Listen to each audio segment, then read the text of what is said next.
Assalamualaikum warahmatullahi wabarakatuh. Hai, kembali lagi dengan saya, Sinta Mayang Alifiana dari Prodi Pendidikan Islam Anak Usia Dini, UIN Maulana Malik Ibrahim Malang. Pada kesempatan kali ini, saya akan menjelaskan sedikit tentang perkembangan sistem syaraf manusia prenatal. Disimak baik-baik ya. Tahukah kamu mengapa kita dapat mencium bau makanan? Mengapa mata kita berkedip bila terkena debu? Hal-hal ini dapat terjadi karena di dalam tubuh kita terdapat sebuah sistem yang mengatur dan mengendalikan alat-alat tubuh. Sistem ini disebut sistem koordinasi. Sistem koordinasi kita terdiri atas sistem syaraf, indera, dan hormon. Sistem syaraf memiliki 3 fungsi utama. Yang pertama, menerima informasi dalam bentuk rangsangan yang berupa perubahan-perubahan yang terjadi di lingkungan kita melalui alat penerima atau reseptor yang terdapat pada alat indera. Yang kedua, memproses informasi yang diterima.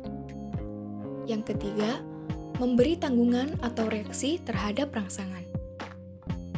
Bisa kita ambil contoh, misalkan ketika kita sedang di dapur dan melihat ibu sedang memasak suatu makanan, bau sedap yang dikeluarkan makanan merupakan rangsangan yang diterima oleh reseptor yang terdapat di alat indera kita. Kemudian, rangsangan itu dipindahkan dari reseptor ke sel syaraf. Kemudian, sel syaraf membawa rangsangan tersebut menuju sistem syaraf pusat kita, yaitu otak. Di otak, rangsangan tersebut diproses menjadi sebuah rangsangan respons sehingga kita dapat menentukan bau masakan apa yang kita rasakan. Rangsangan dapat dibedakan berdasarkan jenisnya, yaitu rangsangan mekanis, kimiawi, dan fisis. Contoh rangsangan mekanis adalah sentuhan dan tekanan. Contoh rangsangan kimiawi adalah rasa manis, asin, pahit, asam, dan bau. Contoh rangsangan fisis adalah cahaya, suara, dan gravitasi. Menurut asalnya, rangsangan dibedakan menjadi 2, yaitu rangsangan dari luar tubuh, misalnya suara, cahaya, bau, panas, tekanan, dan rangsangan dari dalam tubuh. Misalnya, lapar, haus, dan nyeri. Sel saraf. Unit terkecil penyusun sistem saraf adalah sel saraf atau neuron. Satu neuron terdiri atas badan sel, dendrit, dan akson. Badan sel saraf mengandung inti sel dan sitoplasma. Dendrit merupakan serabut-serabut pendek yang merupakan tonjolan sitoplasma yang bercabang dari badan sel saraf. Dendrit berfungsi untuk menerima rangsangan yang datang dari ujung akson neuron lain. Kemudian, impuls dibawa menuju ke badan sel saraf. Akson merupakan serabut yang panjang dan umumnya tidak bercabang. Akson berfungsi untuk meneruskan impuls yang berasal dari badan sel saraf ke neuron lainnya. Akson mengandung benang-benang halus yang disebut neurofibril. Neurofibril dibungkus oleh selaput berwarna putih kekuningan yang disebut selebung mielin. Tahapan perkembangan otak manusia dalam kandungan. Perkembangan otak anak yang sedang tumbuh melalui 3 tahapan, mulai dari otak primitif, otak limbik, dan akhirnya ke neokorteks. Meski saling berkaitan, ketiganya punya fungsi sendiri-sendiri. Yang pertama, otak primitif mengatur fisik kita untuk bertahan hidup.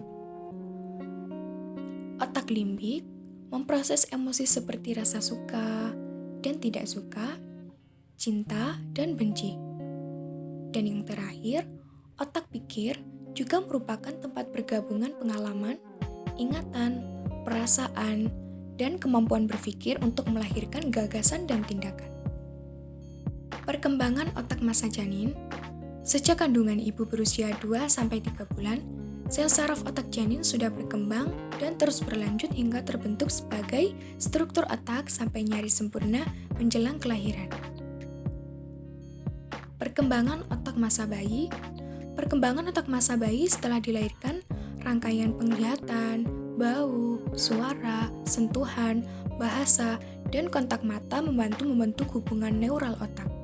Otak bayi menunggu pengalaman untuk menentukan bagaimana hubungan dibentuk pada saat bayi yang baru lahir sekitar 25% berat otak dewasa. Pada tahun kedua, otak sekitar 75% dari berat otak dewasa. Perkembangan otak masa kanak-kanak. Perkembangan otak masa kanak-kanak sepanjang masa kanak-kanak, otak tidak tumbuh secepat masa bayi. Meskipun otak dan kepala masih tumbuh lebih cepat daripada anggota tubuh lainnya. Dari usia 3 hingga 6 tahun, pertumbuhan yang paling cepat terjadi di area lobus frontal yang terlibat dalam mempertahankan perhatian terhadap tugas pada usia 6 hingga puber. Pertumbuhan yang paling dramatis terjadi dalam lobus temporal dan parietal, khususnya pada area yang memainkan peran utama dalam bahasa dan hubungan spesial.